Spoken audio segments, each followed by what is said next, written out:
Welcome to today's discussion. It's 31st of January 2024. My name is Glenn Diesen, and I'm joined today by the very insightful Colonel Douglas Macgregor. Welcome.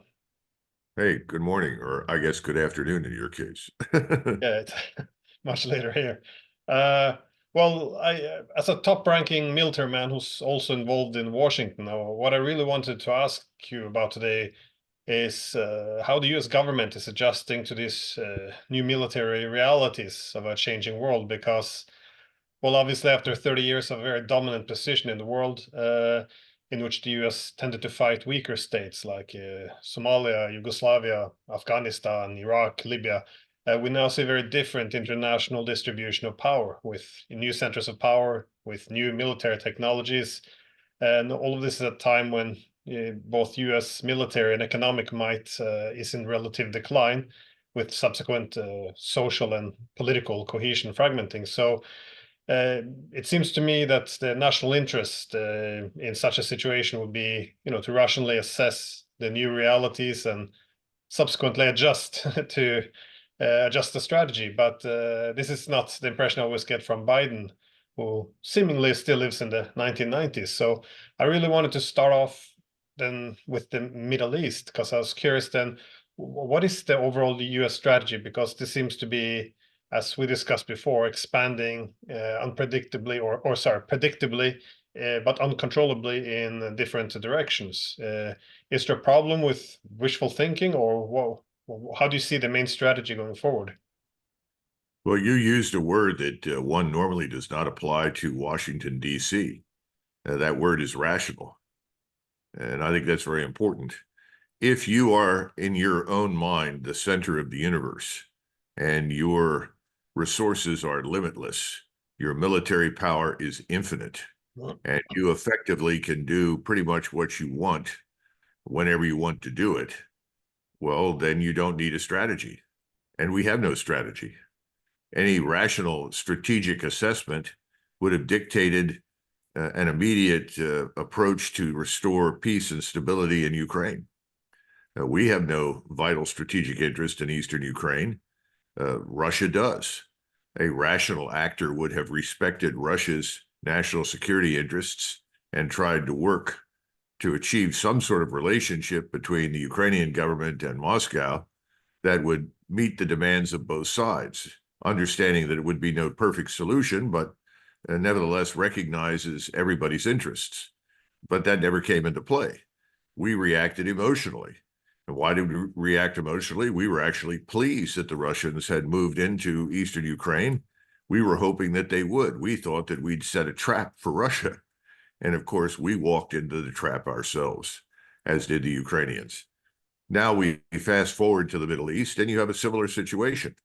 Why would we, under any circumstances, underwrite and unconditionally support operations in Gaza that are designed to either expel or kill the population there in order to remove them from Israel?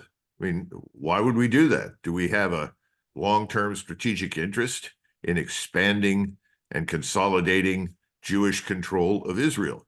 Not really. Then why are we doing it? Well, we're doing it for a variety of different reasons.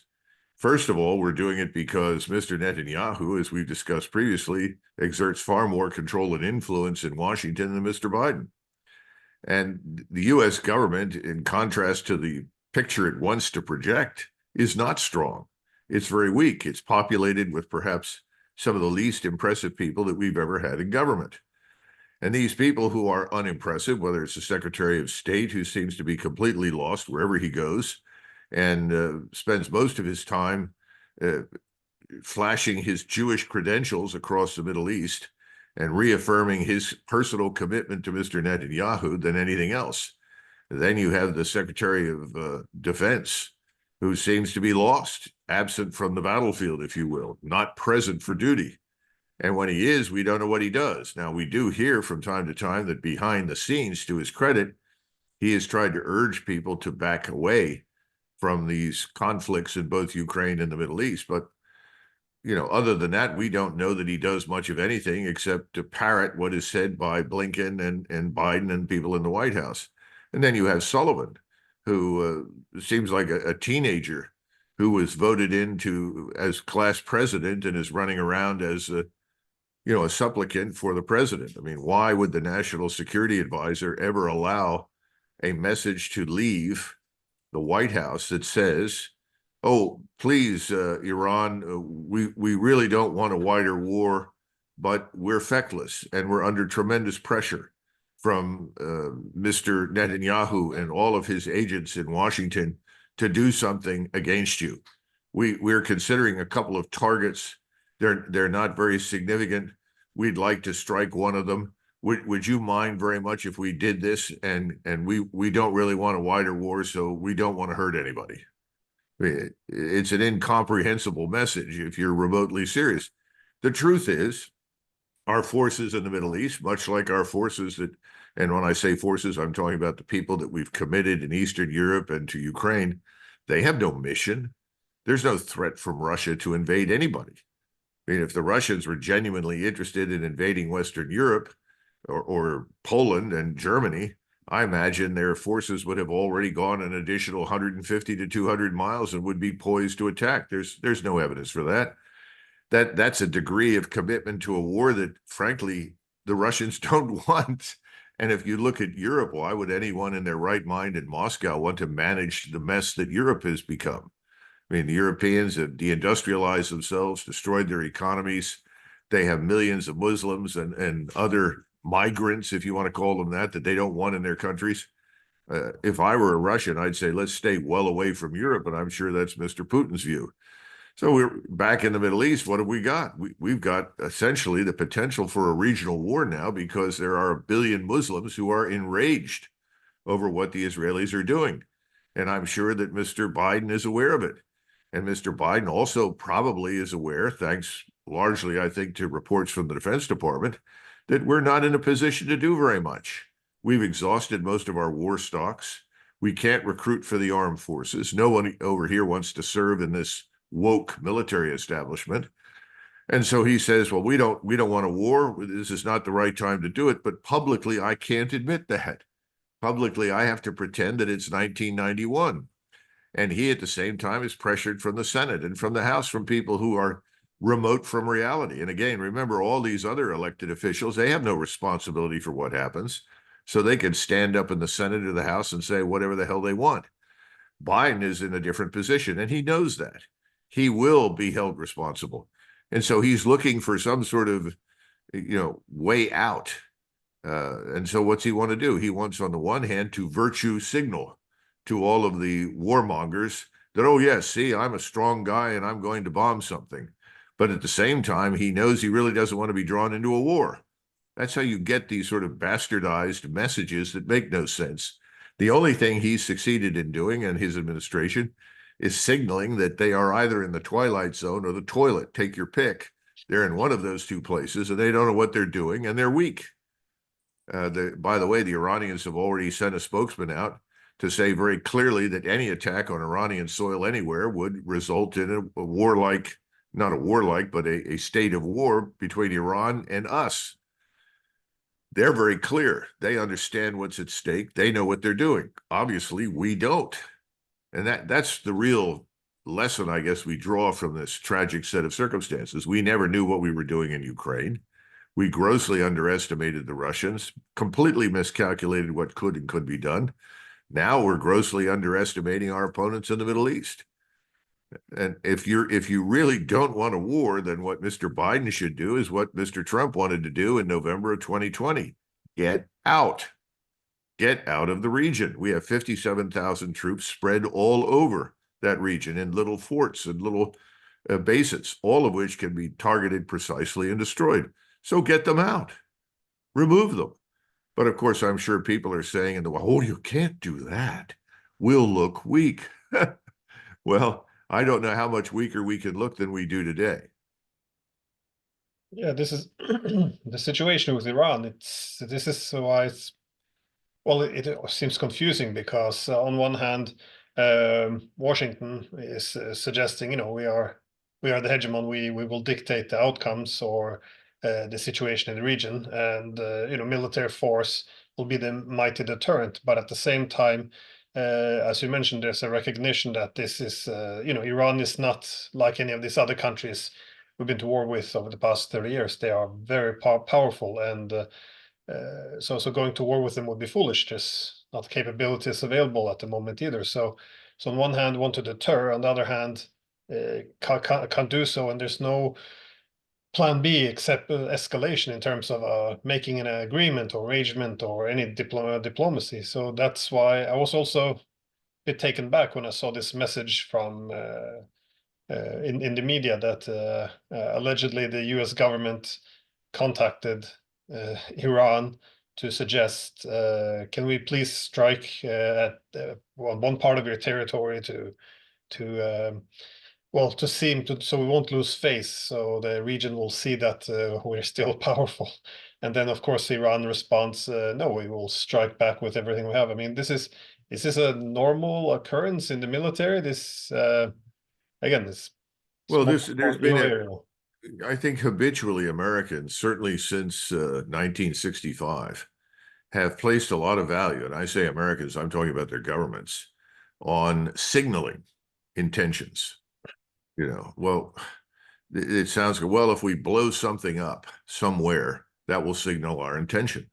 I mean, before the Kosovo air campaign was launched in February of 1999, there had been discussions about a quote unquote demonstration strike to persuade the Serbs that they should essentially submit to our will, because after all, this demonstration strike was very, very terrible. And if they did not heed our demands, that their country could be destroyed. Well, after much gnawing of teeth and anger and discussion, we got the leadership in Brussels to back away from that dumb idea and said, either you do something or you don't. Now, then there was another discussion about, well, we should bomb immediately while the Yugoslav army, which we now call the Serbian army, is sitting in its barracks. Then we can get the whole force very, very quickly. That's what the Air Force wanted to do. But of course, that was impossible. We had to announce our intentions and go through these public machinations to, quote unquote, draw the sword of moral righteousness against the evil Serbs. It was all nonsense. So we missed the opportunity. And the only reason the Serbs ultimately capitulated to us was because the Russians told them they couldn't support them through the winter. And that was at least in part because the Yeltsin government had been bribed by us to back away. So we have a habit of sanctioning, bullying, bombing, and bribing. You can almost put it in that order. So what we're doing today is to try and conceal our weakness, and all we've done is demonstrate conclusively just how weak we are. We have no army to put on the ground in the Middle East. That army is spread out in places like Eastern Europe and little penny packets. The only thing we can send anywhere for any length of time are special operations forces, and that's almost cosmetic. There's not a great deal they can do to change the strategic tide. So at the end of the day, we now look ridiculous. We are a clown show. I'm sure the Iranians privately are shaking their heads in almost disbelief. I'm sure Mr. Erdogan is having, a good laugh over all of this, because what this does is confirm to him just how weak we are and how meaningless the NATO alliance is. I mean, what's the NATO alliance? Well, you take us out of it, the NATO alliance doesn't amount to much. The British army of, 72,000 or 75,000 men, that's going to march into Ukraine? Of course not. How many aircraft can they put in the air at any one given time? And without our refueling assets, they can do nothing. The same thing for the French. We can just go down the whole list. These are boutique forces in Europe. So Europe's in no position to do much of anything.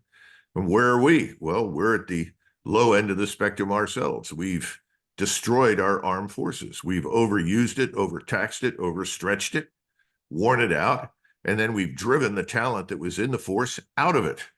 And we have people in charge of it, in command of it, who are unserious. They're people that no one takes seriously, because most people assume, well, the reason we've got the people we've got at the top is because they were rewarded politically or through some affirmative action program.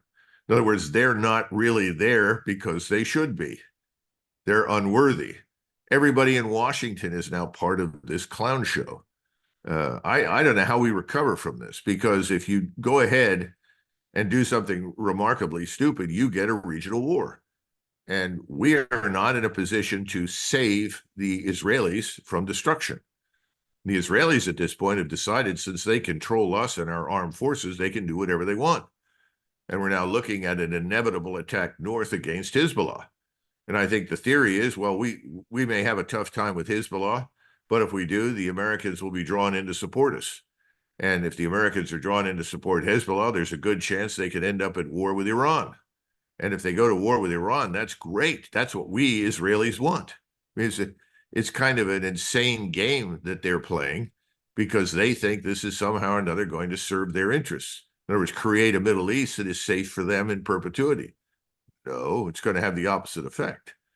And the Iranians, obviously, are now confirmed in what they thought was the case anyway, that we don't know what we're doing. And so, to go back to your original question, there is no strategy. Everything is impulse driven. And all of the impulses are rooted in emotion. And you said wishful thinking. I prefer the word self-delusion, because at the end of the day, you have all sorts of people in Washington who still, in their heart of hearts, think that we're 1991's force. We're the power that we were 30 years ago. And we're not. A succession of administrations have destroyed it. And it's not going to change in the near future very quickly.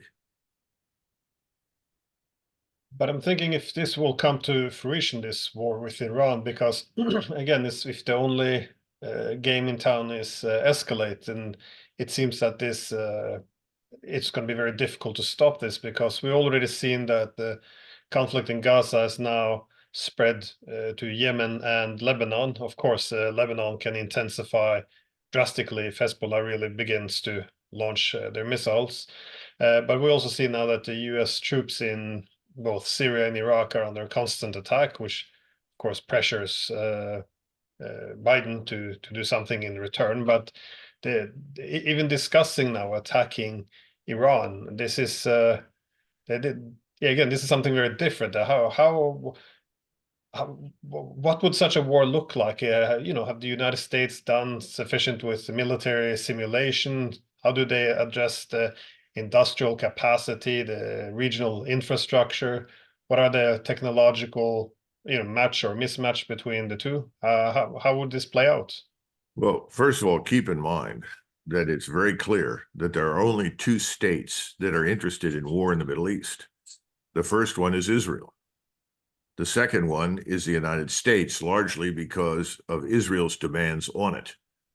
Now, I'm brushing off the Congress, because the Congress is bought and paid for, big donors, big money, a variety of sources that want war, because again, they think, people on the Hill, that war is something that happens on someone else's soil. They can't imagine a war that will have a real impact on us. In fact, from their standpoint, war has been great. They're all living in million-dollar homes now, all over the country, and especially on the outskirts of Washington. So it's a very strange situation. Iran doesn't want a war. No one in the region wants a war. But Israel has made it impossible not to fight because of what they've done in Gaza. This is unlike the previous Arab-Israeli conflicts. Those conflicts were different insofar as we could definitely, finally, at the end, point to an Israeli victory. But they were contained. They were contained because we and the Soviets wanted to contain them. We did not want them to rush out of control. And we had influence over Israel. Well, at the moment, we don't have any influence over Israel. The balance of power has shifted in favor of Jerusalem over us. So we are responding to Israeli demands, and the Israelis control our government for all intents and purposes. It's filled with people that want war. Now, if we go to war, what will happen? Well, what can we do? How many cruise missiles do we have? I think the last time I looked at the Tomahawk missile arsenal, there are about 3,500 missiles. How many of those are currently available in the theater, Central Command? The Eastern Mediterranean, the Red Sea, the Indian Ocean? I don't know. Let's say 1,000.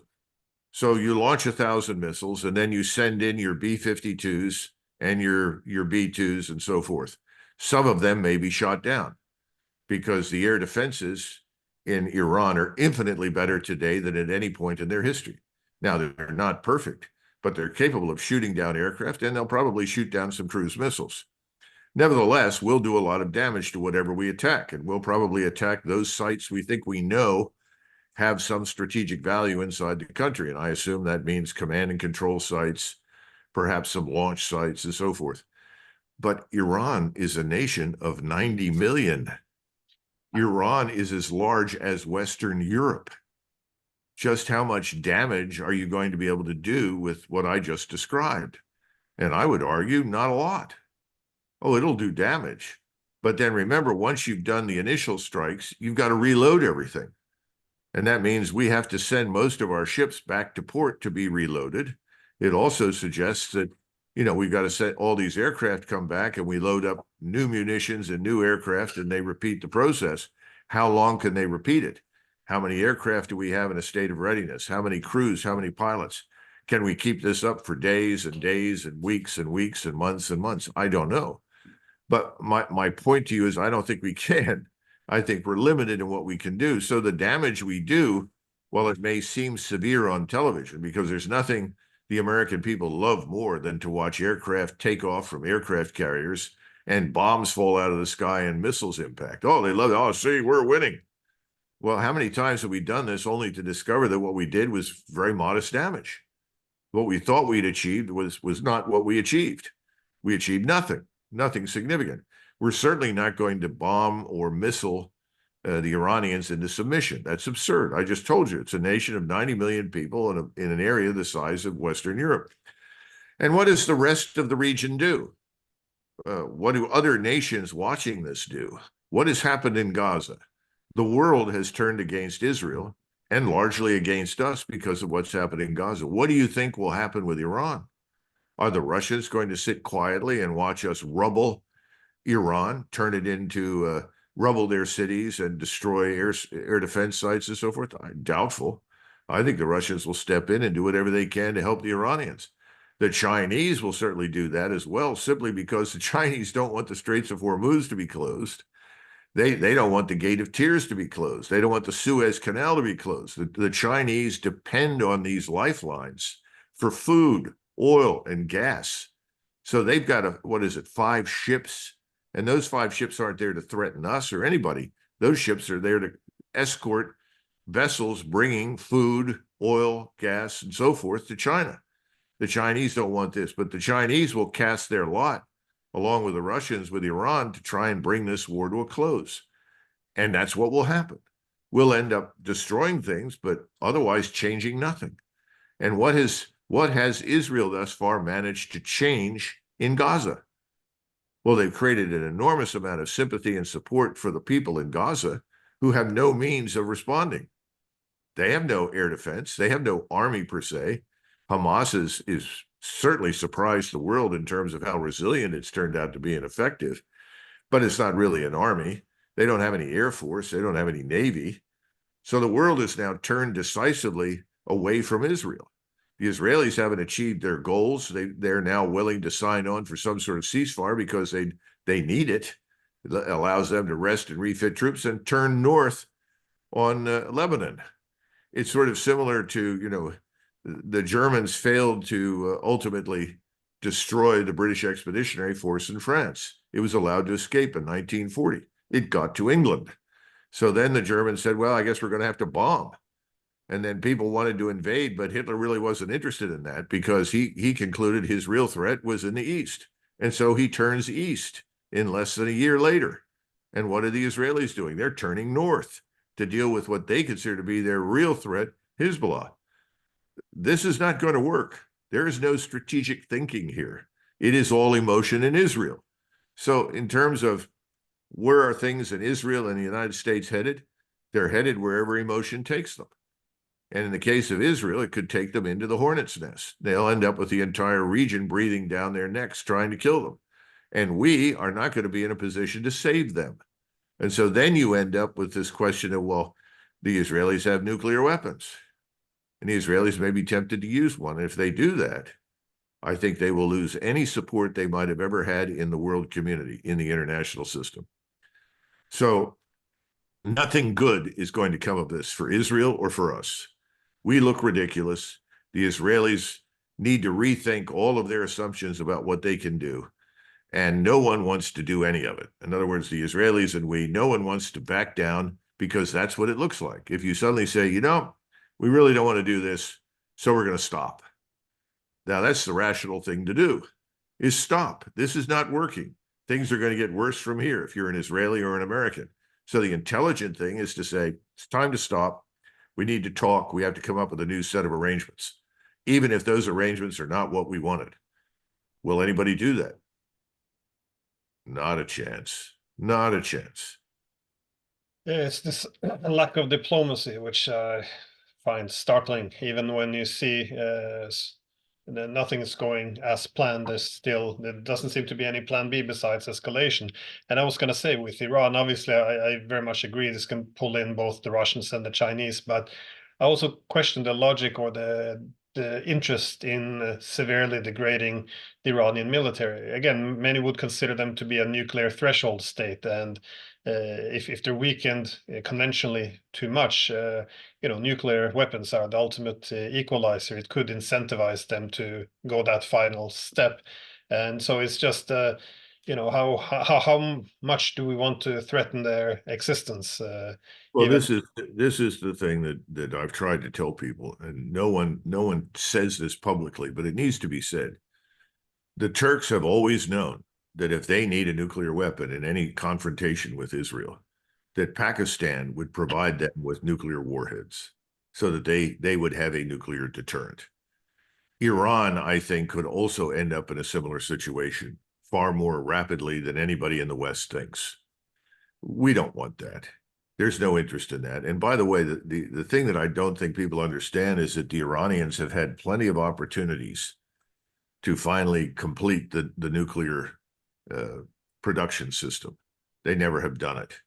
They've moved to the precipice and then pulled back because the leadership of the country really doesn't want nuclear weapons.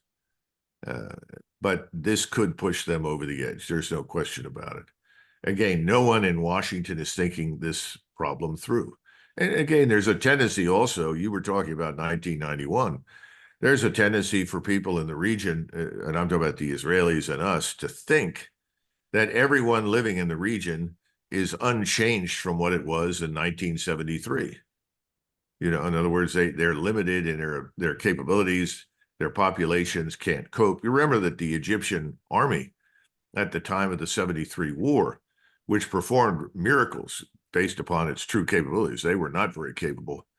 I think the literacy rate was somewhere around 40%. And so President Sadat dragged in university students and faculty members to man air defenses. Anything that required any complex thinking or ability, he dragged them in order to make it work. They don't have to do that anymore. All the nations in the region have capable people, Iran most especially. They have some of the brightest engineers in terms of missiles and rocketry and munitions and unmanned systems of any nation in the world. Why are the Russians purchasing Iranian unmanned aerial vehicles or drones if they're not the best, and then reproducing them on Russian soil? If this is a backward country that Israel and the United States think they can easily dominate, they're lunatics. But then here's the other issue. You go to war, you spill a lot of blood, you breed a lot of ill will that lasts for decades. We've poisoned the well with Moscow for at least 10 years, maybe 30 or 40. We don't know. But anyone who thinks that we can suddenly say, oh, gosh, I guess we made a mistake, let's talk, and that we're going to get a positive response out of Moscow is deranged. No one in Moscow will trust anybody in the West for a very long time. How does this serve our interests or theirs? I don't think it does. No, I agree, and that's also why I wanted to discuss this strategy on what strategies in Ukraine. Because when it comes to sanctions and all, I do get the impression that some people think that okay, one day this war will be over, we will then accept, Russian energy. But again, from their perspective, they began to reorient their economic connectivity from west to east in 2014 when they realized that, Ukraine would be a front line and not a bridge between east and west. So, they made their preparations with linking their economic future with Asia and the global south. So, but there's not much discussion of this. However, I want to ask about Ukraine. What strategy is there? Because there seems to be an acceptance now, well, more and more appearing so in the Western media as well, that this war is lost. The manpower, the equipment, well, everything is lost. But then so I was wondering what the strategy is, and the NATO's Secretary General Stoltenberg came to America last week, and or was it this week? And he said, we have to continue the war because, well, we're degrading the Russian military. Russians are dying, and also it's great for American weapons industry. It's creating jobs, but okay, so we are killing Russians and making some money, but this is not really a strategy. If the war is seemingly lost, what do we do? And I see, read about the House Republicans. They had a new plan for victory in Ukraine, but I didn't really see what that plan was based on the realities on the ground. So I'm just wondering, how do you see the strategy for Washington going forward? Is there any viable alternative to the current trajectory, or what's going to happen now, and how will the U.S. respond as the situation appears to be heading towards going from bad to worse? Well, once again, there is no strategy unless you want to characterize a position of denial and deflect and distract as a strategy. We've lost badly in Ukraine. American military technology, American military advice and assistance, along with British and German and so forth, have all been exposed as weak to incapable. In other words, it's somewhere in the vicinity of ineffective. So we look ridiculous in the eyes of most of the world. I don't think people in the United States understand that. I don't think they understand the strategic setback in Ukraine in the proper context. Now, you've heard Stoltenberg say, well, if we lose in Ukraine, that's the end of everything and NATO is ruined and so forth. Well, he's got it already. It's already happened. NATO is dead man walking. I thought it was dead man walking when the war began. The war just hastened its demise. We are in a terrible state here at home in the United States. I mean, it's not just the national sovereign debt, which everybody continues to ignore, but the underlying fundamentals in our economy, are very, very poor. We're essentially living on borrowed money and borrowed time right now. Nobody knows when everything comes crashing down, but we get closer every day. But the administration doesn't admit it. The Fed will never admit it. Everybody talks as though, oh, this is not a problem. Don't pay any attention to it.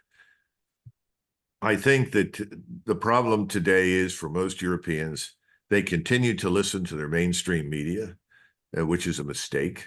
They continue to listen to these bankrupt politicians who've delivered nothing but drop in the standard of living for their countries and economic catastrophe. And they continue to look east, and there's no Russian force advancing on them. The Russians would like to get this business over with. All they have ever really demanded was neutrality for Ukraine. They're going to get it. It's just a question of when, because if we continue to try and reinforce this dumb idea of turning Ukraine into a land-based aircraft carrier for attacks on Russia, it's not going to work. And eventually the Poles will sober up. I think the Polish population is beginning to do that. And they're going to say, listen, we don't want to live in a state of perpetual hostility towards Russia. They're our neighbors. We may not like them, but we want to live with them because we don't want to go to war with them. I think everybody, Lithuania, Latvia, Estonia, Slovakia, Poland, Hungary, Romania, Moldova, everybody will come to that conclusion at some point because the Russians just aren't coming. They're not heading west. Now, of course, I guess at some point, there may be a decision in Moscow to say, well, if they're not going to end this thing, we have no choice. We have to cross the river and be done with it. But that's the least appealing at least appealing option for them. Secondly, I think this business of Russian losses, my gosh, as I've looked at this sort of thing, I think we have probably, at least in the press and in Washington, destroyed the Russian armed forces several times, and they've taken very few casualties, perhaps 80,000, 90,000, perhaps 40,000 dead. I mean, that's significant, don't get me wrong. And I do not celebrate the deaths of Russians any more than I celebrate the deaths of Ukrainians. I think this is an atrocity. It should end. And I think that's what the Russians think. I think more and more Ukrainians are coming around to that understanding. But we haven't gained anything by this. And the notion that somehow or another we have is insane. It's back to the original proposition. How much goodwill do we want to destroy? Is there any residual goodwill towards the West anymore, thanks to our stupidity? And the answer is, I don't think there's much there. So I think, the notion that anything good has come out of Ukraine is just nonsense. Now, there are lots of people from the United States and other places, the Larry, what I call it, the Larry Fink cabal. These are the people connected to BlackRock, other wealthy, oligarchs in the West, who are lining up to plunder Ukraine. And Mr. Zelensky seems only too happy to sell off Ukraine to the highest bidder in the West. Again, I don't think he's ever represented Ukrainians' national interest.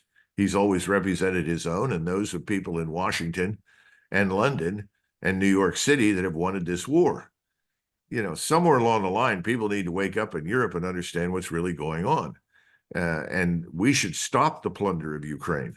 But has anyone stood up in the NATO alliance or the EU and say, let us stop the plundering, give the Ukrainians the peace they deserve, save this nation before it's entirely gone? No. I mean, apparently 500,000 Ukrainian dead and perhaps that many wounded is not enough. We need to kill more.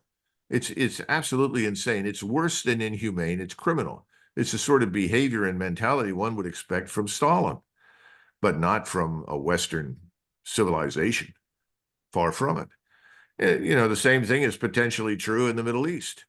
When will Washington and Jerusalem be satisfied? Do we have to kill another 40, 50,000 people in Gaza? And do we have to ensure that hundreds of thousands more die of starvation, poor sanitation, no medical care, exposure? I mean, what's the price of peace? Well, no one's asking that question because no one right now wants peace. And that's the greatest danger of all in this equation, because frankly, the majority of the ruling elites in the Muslim world don't want the war. Their people do. In other words, if you go to Saudi Arabia, Egypt, anywhere in North Africa, the Emirates, Jordan, Syria, the populations are enraged. They want blood. If something doesn't happen to end this from us, from our side, I think many of the governments in the region may not survive. They may be overthrown, and other people will come to power and demand action. And they're perfectly willing to acknowledge that action will be costly to them. But they want to destroy Israel. Remember, the battle cry, whether you're in Tehran or Ankara or Riyadh or Cairo, is Sykes-Picot is over. It's done.